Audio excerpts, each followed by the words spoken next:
El primer ministro Boris Johnson retomó sus actividades al mando del gobierno británico tras recuperarse del COVID-19. Agradeció a los ciudadanos por sus esfuerzos y sacrificios y pidió paciencia, pues considera que aún es demasiado pronto para un levantamiento de las restricciones. Tenemos reporte desde Londres. Ante un creciente desempleo que podría llegar al 16% en abril, más gobernadores de Estados Unidos siguen relajando las medidas contra el coronavirus, ante la mirada de expertos que dicen que es muy pronto. En el sur de California, las playas se llenaron de gente y Nueva York anunció un retorno a la actividad en 2 fases. El país ya se acerca a las 55,000 muertes. Y en Venezuela, donde se pagaba la gasolina más barata, se dispararon los precios y ahora tienen unos de los más altos del mundo por galón. La baja oferta lleva a la gente al contrabando y el litro se vende entre $2 y $4. Comienza la mañana y también las noticias de France 24. Mi nombre es Ángela Gómez. Iniciamos en el Reino Unido, donde el primer ministro Boris Johnson ya volvió a trabajar después de superar el COVID-19.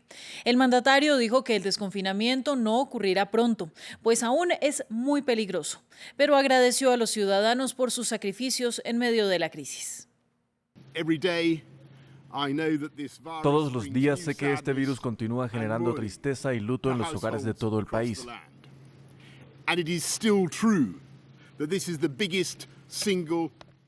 Y todavía es cierto que este es el mayor desafío que este país ha enfrentado desde la guerra. Y de ninguna manera minimizo los continuos problemas que enfrentamos. Sé que es difícil y quiero que esta economía avance lo más rápido posible. Pero me niego a tirar todo el esfuerzo y el sacrificio del pueblo británico y arriesgarme a un segundo brote importante y una gran pérdida de vidas a abrumar el Sistema Nacional de Salud. Les pido que contengan su impaciencia porque creo que estamos llegando al final de la primera fase de este conflicto. Para comentar esta información, conectamos con nuestra corresponsal en Londres, Marcela Gutiérrez. Marcela, un muy esperado regreso de Boris Johnson. ¿Cómo se le vio físicamente tras haber padecido la enfermedad?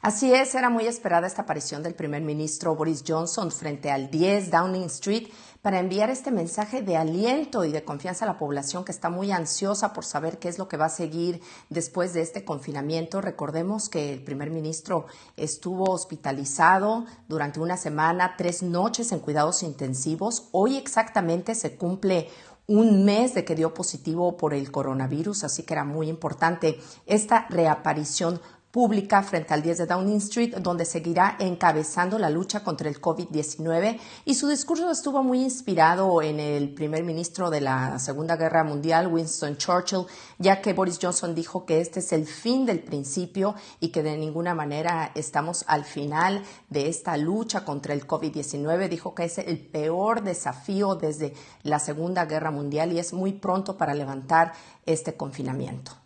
Mire, aparte de su petición de mantener las medidas de confinamiento, ¿cuáles fueron sus principales mensajes? Fue un mensaje definitivamente de agradecimiento a la población, trató de ser empático ya que él mismo ha sufrido esta devastadora enfermedad, estuvo debatiéndose entre la vida y la muerte en terapia intensiva, y también un mensaje de paciencia, pidió paciencia a la ciudadanía ya que hay una creciente presión porque se empiezan a relajar las medidas de confinamiento ya que esto está causando grandes estragos a la economía. Sin embargo, esto no va a suceder en el futuro inmediato, ya que el primer ministro dijo que si bien hemos alcanzado el pico de la enfermedad, aún estamos lejos de que la tasa de mortalidad y la tasa de contagios empiece a descender, que se al menos se estabilice y empiece a descender para poder tomar las siguientes medidas y poder reactivar la economía poco a poco. Sin embargo, insinuó que esto se hará de manera gradual y será su gobierno en los próximos días que estará comunicándose con la ciudadanía para saber el plan de acción para poder reactivar o por lo menos relajar las medidas de confinamiento. Gracias a usted. El jefe del gobierno italiano, Giuseppe Conte, informó los pasos a seguir para iniciar un desconfinamiento gradual a partir del 4 de mayo. Desde la próxima semana se permitirán las visitas a familiares y se abrirán parques y jardines públicos. Se podrá realizar deporte manteniendo una separación de al menos 1 metro y habrá funerales con un grupo reducido de hasta 15 personas. El premier pidió a la población respetar de manera estricta el distanciamiento social. Que el país se reparta. Los llamo a todos a respetar la única manera en esta nueva fase para convivir con el virus, la distancia social. Si no respetamos la distancia, si no respetamos las precauciones, la curva volverá a subir y podría salirse de control. Aumentará el número de muertos y le habremos generado un daño irreversible a nuestra economía. En Francia será presentado este próximo martes el plan para proceder a un desconfinamiento gradual. Entre tanto, el presidente Emmanuel Macron sostuvo una conversación telefónica con su homólogo Donald Trump. Los mandatarios hablaron de los avances positivos en la lucha contra la pandemia de coronavirus y del progreso hacia la reapertura de las economías mundiales, y coincidieron en la necesidad de reformar la Organización Mundial de la Salud.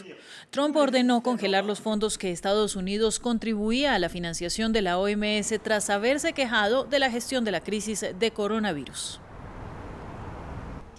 En Estados Unidos, la Casa Blanca advirtió que el desempleo podría llegar al 16% en abril y que en los próximos 2 meses podrían ser terribles. Por eso el gobierno de Donald Trump se centra en las proyecciones de reabrir la economía estadounidense. Varios estados ya han relajado las medidas de confinamiento, a pesar de que varios expertos critican la rapidez de estas decisiones y advierten de la posibilidad de una segunda ola de infecciones. Con 30 grados de temperatura y gente paseando en la playa, parece un día normal en el sur de California. El distanciamiento social se perdió de vista este fin de semana cuando miles de personas rompieron la orden de quedarse en casa para disfrutar del sol. En todo Estados Unidos la gente está cansada de la cuarentena y, temiendo el colapso económico, muchos gobernadores relajan las medidas de confinamiento. Nueva York, la ciudad más afectada, anunció un plan de reapertura en 2 fases que empieza con los manufactureros y después otros comercios. La pausa estatal dura hasta el 15 de mayo. Entonces dejaremos pasar 2 semanas entre fases para poder monitorear el efecto de lo que hicimos, actuar y monitorear. Otros estados ya han relajado el confinamiento, como Alaska y Oklahoma. Georgia, donde 1/5 de los trabajadores están en el paro, ya reabrió los gimnasios, salones de belleza y peluquerías. Desde el lunes, los residentes también pueden ir al cine y a los restaurantes. Los gobernadores esperan que la reapertura de los estados amortigüe el golpe económico de la pandemia. El gobierno federal quiere sacar provecho de la situación. Después de que sus comentarios sobre inyectarse desinfectante contra el virus generaran una ola de críticas, Donald Trump puso en duda la continuidad de sus ruedas de prensa diarias, donde ha tenido choques frecuentes con expertos científicos y asegura ser tratado injustamente por los medios. Con las elecciones estadounidenses en 6 meses, las esperanzas de reelección de Trump podrían depender de la rapidez de la recuperación económica. También en Estados Unidos, los latinos y los afroamericanos son los más castigados por el COVID-19. Solo en Nueva York, el 34% de los fallecidos por coronavirus son hispanos, a pesar de que solo representan el 29% de la población. Detrás de estas cifras hay varios motivos, entre ellos que son la comunidad más expuesta a contagiarse en medio de esta pandemia. Veamos el informe de nuestra corresponsal, Mamen Sala. El equipo de limpieza de este hotel en el Bajo Manhattan no tiene la posibilidad de trabajar virtualmente. Lo mismo les ocurre a Nelson y Antonio, son empleados en el sector de la construcción. Para todos ellos, el miedo a no comer es más fuerte que el temor a contagiarse del COVID-19. Sí me da miedo, pero el problema es que si nos quedamos en casa y no recibimos ningún tipo de ayuda, los biles no esperan y necesitamos trabajar para poder mantener la familia. ¿Tienes seguro médico? No. ¿Qué pasa si te enfermas? No, pues toca que gastar de mi bolsillo. ¿Y eso no te da miedo? Claro, el miedo siempre está, pero obviamente uno tiene que aprovechar cuando se puede. Las calles de la Gran Manzana se han quedado vacías, pero a los restaurantes se les permite llevar comida a domicilio.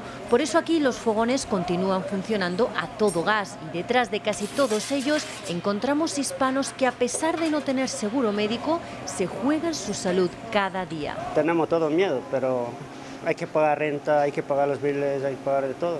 Nos toca únicamente trabajar y gracias a la patrona que nos da este trabajito para poder sobrevivir. Dentro de la comunidad hispana hay un grupo aún más vulnerable, los indocumentados. En Estados Unidos son más de 11 millones de personas y están sin empleo estable o seguro médico. Nunca acudirán a un hospital por miedo a ser detenidos.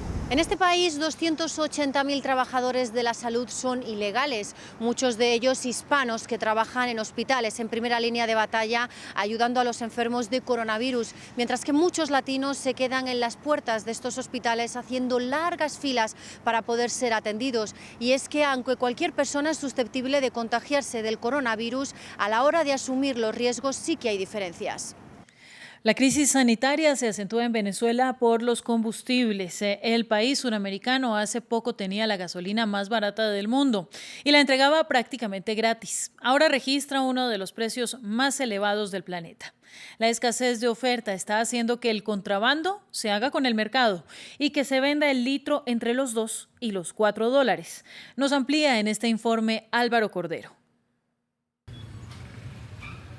De gratis a una de las más caras del mundo. La escasez de gasolina en Venezuela ha multiplicado los precios del combustible en un país con una de las mayores reservas de petróleo del planeta. La única opción para muchos es recurrir al contrabando. Tenemos que adquirir el combustible en muchas partes de manera clandestina y de hecho al que vean comprando combustible también lo mandan preso, pues. Pero es algo que tenemos que hacer, es una necesidad que tenemos. Yo creo que es una cosa de primera necesidad. Se me hace más fácil cargar una moto, echarle gasolina, porque son 5 litros solamente, y compro la pimpina de 5 litros en $12. En medio de la situación, muchos grupos aprovecharon para revender gasolina a precios elevados, entre $2 y $4 el litro. Familias enteras necesitan desplazarse para generar ingresos, pero la crisis del combustible se suma a la gran inflación que sufre el país desde hace años. La comida está sumamente costosa, muchos productos se pagan en dólares, entonces aparte de esa situación de la comida, anexarse un gasto en gasolina y es poco lo que ofrecen con un alto costo en dólares. El gobierno de Nicolás Maduro impuso un estricto control de precios durante la cuarentena y atribuye la escasez en el país al bloqueo económico impuesto por Estados Unidos. En El Salvador, el presidente Nayib Bukele autorizó el uso de la fuerza letal por parte de las autoridades contra miembros del crimen organizado. La decisión se dio después de que el viernes el país centroamericano reportara 24 homicidios, la peor cifra desde que Bukele llegó al poder. Para el domingo se habían reportado otros 29 asesinatos. En un esfuerzo por romper la comunicación entre los miembros de las pandillas, prisioneros de bandas rivales han sido obligados a compartir celdas en las cárceles, sin respeto alguno por el distanciamiento necesario en tiempos de pandemia. Y no van a ver ningún rayo del sol, va a pasar en encierro total 24 horas al día, los 7 penales de seguridad y máxima que existen en este país. Esto ha sido una orden generada por el presidente Nayib Bukele. Nosotros estamos cumpliendo esa orden. Y en Noruega los niños volvieron a clase. El país dice que tiene la epidemia bajo control y reabrió las escuelas primarias en otro paso hacia la normalización gradual. Una semana después de las guarderías, los alumnos de 6 a 10 años retomaron el año escolar en clases de máximo 15 estudiantes al concluir 6 semanas de aprendizaje remoto. Salones de belleza y consultorios dermatológicos también fueron autorizados para reanudar su trabajo. Y para finalizar, los dejamos con las imágenes de Yemen, en pleno Ramadán, a pesar del peligro de contagio del COVID-19. Como es costumbre, en su mes sagrado, los ciudadanos se reunieron al anochecer para compartir la oración y también la comida. En el resto del mundo musulmán, las mezquitas permanecen vacías y las fiestas de ruptura rápida se cancelan cuando los fieles comenzaron a marcar el Ramadán bajo el nuevo bloqueo del coronavirus. Continúe con nosotros, volvemos en minutos con más. Esto es France 24.